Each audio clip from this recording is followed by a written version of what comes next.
पाकिस्तान ने world cup की तारीख का सबसे बड़ा हदफ हासिल कर लिया। श्रीलंका के खिलाफ ग्रीन शर्ट्स ने 345 रन बनाकर दूसरी फतह हासिल कर ली।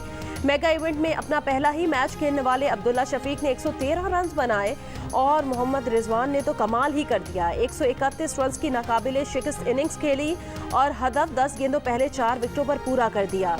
हैदराबाद दक्कन में सिर्फ 37 रन पर 2 विकेटें गिरने के बाद अब्दुल्ला और रिजवान ने तीसरी विकेट पर 176 रन की शानदार शिराकत लगाई। अब्दुल्ला शफीक के बाद सऊद शकील और इफ्तिखार ने भी रिजवान का साथ निभाया। पाकिस्तान और वर्ल्ड कप में मुसलसल दूसरी फतह से हमकिनार कराया।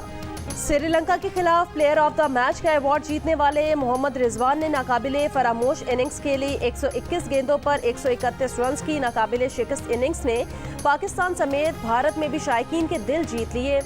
बड़े हदफ के ताकुब में रिजवान का बैट मुसलसल रन्स उगलता रहा। जारहाना इनिंग्स के दौरान मोहम्मद रिजवान को कभी कमर में झटके का सामना रहा और कभी क्रैम्प्स पड़ते रहे, लेकिन रिजवान तकलीफ को खातिर में लाए बगैर पाकिस्तान का स्कोर आगे बढ़ाते रहे।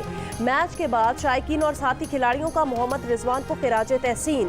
कप्तान बाबर आजम ने खुशी से गले लगा लिया। इख्तितामी तकरीब में क्रैम्प्स पड़ने के सवाल पर मोहम्मद रिजवान का दिलचस्प जवाब, कहा कि बाज़ औक़ात क्रैम्प्स होते हैं और बाज़ औक़ात एक्टिंग।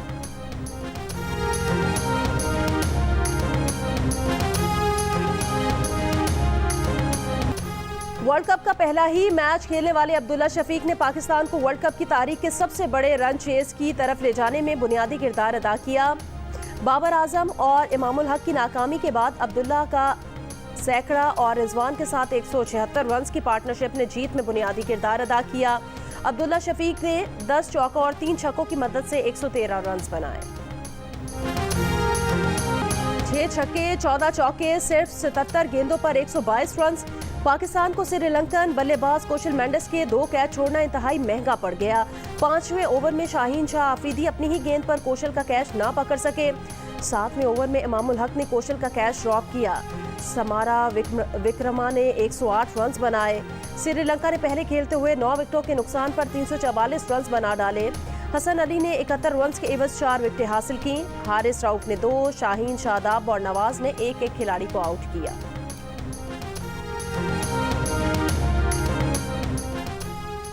वतन वापसी के लिए नवाज शरीफ का सफर आज शुरू होगा। सऊदी अरब पहुंचकर उम्रा अदा करेंगे, मदीना मुनव्वरा जाएंगे। नवाज शरीफ के पाकिस्तान आने के लिए दुबई से स्पेशल तैयारा बुक करा लिया गया। ज़राए के मुताबिक खुसूसी परवास को उम्मीद पाकिस्तान का नाम दिया गया है। नवाज शरीफ के साथ लीगी कारकुन और सहाफ़ी भी होंगे। खुसूसी परवास दुबई से इस्लामाबाद पहुंचकर आधे घंटे बाद लाहौर के लिए उड़ान भरेगी। नून लीगी रहनुमा इसहाक डार ने नवाज शरीफ की वापसी पर गिरफ्तारी का इम्कान मुस्तरद कर दिया।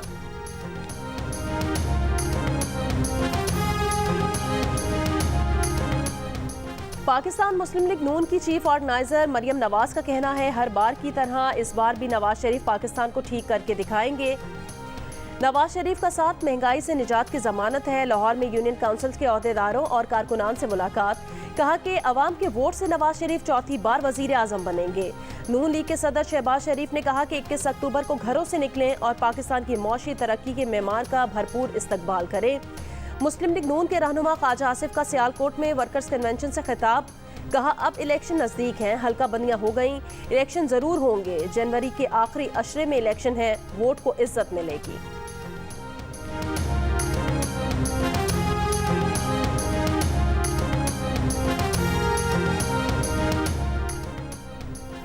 साबिक सदर आसिफ अली जरदारी ने कहा, इलेक्शन आ रहे हैं, दुश्मनों को बताएंगे कि पीपल्स पार्टी शोहदा की पार्टी है। पीपल्स पार्टी मुल्क भर में कामयाब होगी। टंडोला यार में कारकुनान से खिताब करते हुए कहा, कारकुन तैयारी करें, इलेक्शन में भरपूर हिस्सा लेंगे। हमने हमेशा आवाम की खिदमत पर यकीन किया है। JUIFA के सरबराह मौलाना फजल रहमान का कहना है, जनवरी में बर्फबारी से इलेक्शन पर असर पड़ेगा। इलेक्शन कल कराएं, हम तैयार हैं। वोट को जिनसे खतरा था वो अब खत्म हो चुका। नवाज शरीफ वोट को इज्जत दो से पीछे नहीं हटे हैं।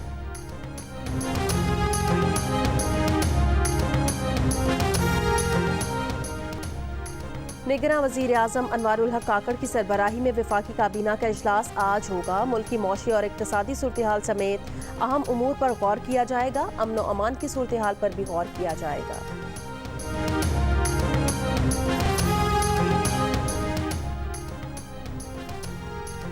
मुल्क भर में एक के बाद दूसरी परवाज मनसूख, वजह बताने से भी गुरेज। कराची, लाहौर, इस्लामाबाद की मुख्तलिफ 13 परवाजें मनसूख। जद्दा और दमाम जाने वाली और कोलालमपुर से आने वाली परवाज भी मनसूख। मुसाफिर हैरान परेशान, मंजिल पर जाएं तो जाएं कैसे। एयरपोर्ट पर कोई एक लफ्ज बोलने को तैयार नहीं। Please, if you keep responding to each question, we'll be forever. No, excuse me. This is no laughing matter. आप जरा अपना conclude कर लें submissions. Yeah, just thank you, sir. Thank you. Kindly, you focus on that. Yes. What does law mean over Yes. there? My short answer. I think council. Sir, I'll just complete no, my I submission. think council is entitled to argue any which way they want to. Achha. Let us hear you. Yes. I have to hear you decide what you say, and if we have already formed opinions, we can reflect them in our judgments. Please continue. Not a question. Otherwise, I'm we sorry, will this is never not a question conclude of these forming hearings. An opinion. This is a question that, as a judge of the court sitting on this bench, I am entitled to ask. Of course, counsel. ask it. Let the So I'm council asking finish his submissions.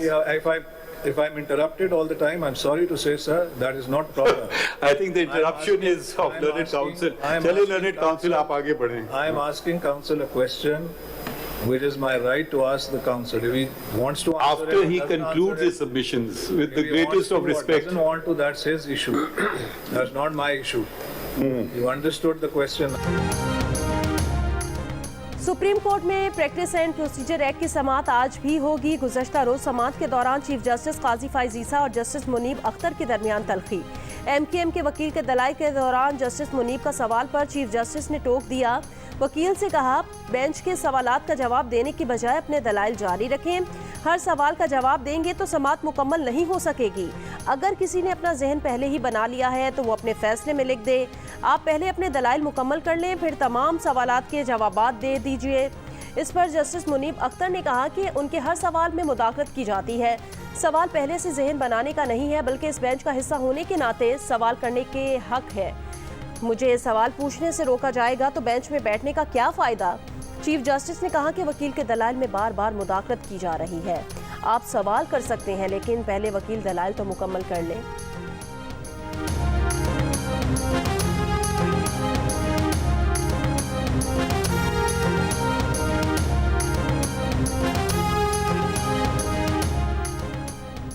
निगरान वज़ीर आज़म अनवारुल हक काकड़ का army chief general Syed Asim Munir के हमरा कोयटा का दौरा। सूबाई apex committee के इजलास में शिरकत। वफाकी हुकूमत की बलूचिस्तान हुकूमत को मुकम्मल ताउन की यकीन दहानी। आर्मी चीफ ने कहा, गैर कानूनी सरगर्मियों के खिलाफ कार्रवाइयों के लिए मुकम्मल ताउन फराहम किया जाएगा। वसाइल की लूट मार से मुल्क को होने वाले मौशी नुकसानात को रोका जा सकेगा। सिक्योरिटी फोर्सेस के खैबर पख्तूनख्वा 2 मुख्तलिफ ऑपरेशंस में 2 दहशतगर्द हलाक। ISPR के मुताबिक कार्रवाइयाँ डेरा इस्माइल खान के इलाके कोलाची और शिमाली वजीरिस्तान के इलाके में रानशाह में की गई। दहशतगर्द सिक्योरिटी फोर्सेस पर हमलों में मुलव्विस थे। हलाक दहशतगर्दों से असलहा और गोला बारूद बरामद।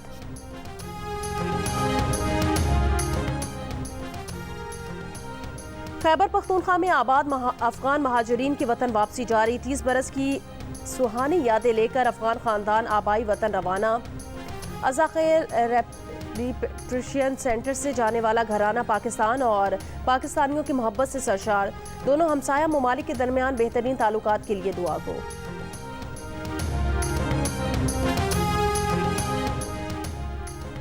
अफगानिस्तान में दहशतगर्द तंजीमों से मुतालिक आलमी खदशात दूर नहीं किए जा सके। निगरान वज़ीर ख़ारजा जलील अब्बास जिलानी का ECO वज़राए ख़ारजा काउंसिल के इजलास से खिताब। कहा, अफगानिस्तान एक अहम मोड़ पर खड़ा है। पुरअमन खुशहाल अफगानिस्तान के लिए पाकिस्तान ECO ममालिक के साथ काम करने का मुंतज़िर है। कहा, इलाकाई तिजारती इंज़माम की हिमायत के लिए पुरअज़्म कोशिशें करने की ज़रूरत है।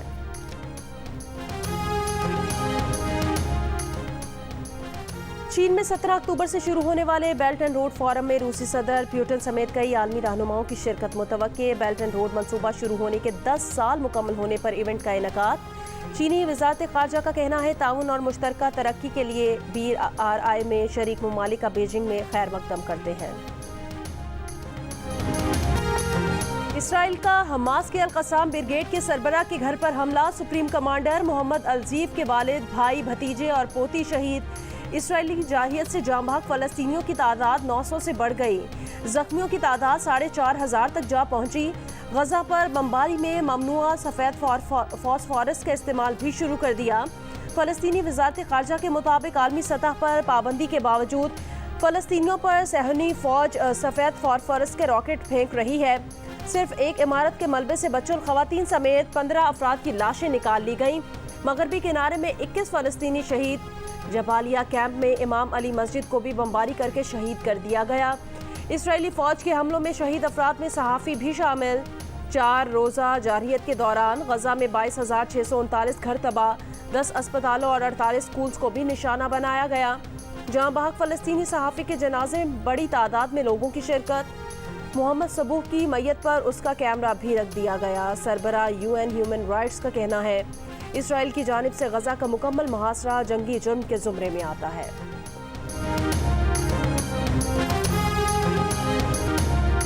इसराइल के खिलाफ हमलों में फलस्तीन और लेबनान के बाद शाम भी शरीक। 4 रोज से जारी ऑपरेशन अल-कुद्स फ्लड में हलाक इसराइलियों की तादाद 1200 से जायद हो गई, 3000 जख्मी। इसराइली फौज के मुताबिक शाम की जानिब से दागे गए रॉकेट खुले इलाकों में गिरे। लेबनान की हिजबुल्लाह ने बम हमले में इसराइली फौज की गाड़ी तबाह कर दी। हमास की जानिब से भी इसराइल पर रॉकेट बारी और फायरिंग। यमन की अंसारुल्लाह तहरीक के सरबरा सैयद अब्दुल मालिक बदरुद्दीन अल-हूसी की भी अमेरिका को वार्निंग, खबरदार किया कि अगर अमेरिका इस जंग में शामिल हुआ तो फिर यमनी शहरी भी फलस्तीनियों के दिफा में पीछे नहीं रहेंगे। इसराइल पर बारूद भरे ड्रोन्स और रॉकेट से हमला किया जाएगा। यूक्रेन के खिलाफ जंग में कामयाबियां समेटने वाले चेचन लीडर रमजान कादिरयोफ ने भी फलस्तीनियों की हिमायत में दस्ते भेजने की पेशकश कर दी। इसराइली इलाकों में हमास कमांडोज के मोटरसाइकिल्स पर दाखिल होने और सिक्योरिटी बैरियर्स तोड़ते हुए आगे बढ़ने की CCTV वीडियो सामने आ गई। इसराइलियों को यरगमाल बनाते हुए भी देखा जा सकता है।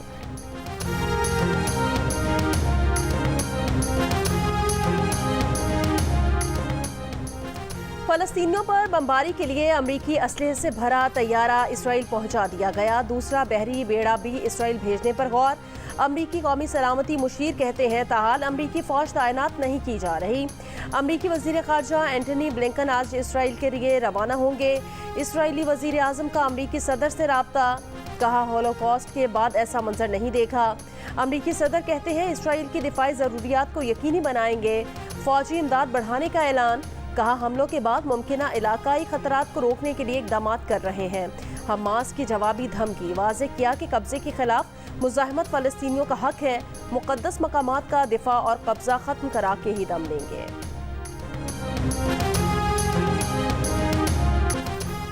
फ़लस्तीनियों की हिमायत में मुजाहिरों का सिलसिला दुनिया भर में फैल गया। बरतानिया के शहरों लंदन और कैम्ब्रिज में भी रैली, फ्रांस के मुख्तलिफ शहरों में भी मुजाहिरे, अमरीका की रियासत न्यूयॉर्क, इलिनॉय और वाशिंगटन में रैलियाँ, कनाडा के मुख्तलिफ शहरों में भी फ़लस्तीनियों के हक में आवाज़ें बुलंद, उर्दन, ट्यूनिस, मराकेश, यूनान, कोसोवो में भी रैलियाँ, ऑस्ट्रेलिया के शहर मेलबर्न और सिडनी में भी लोग सड़कों पर निकल आए।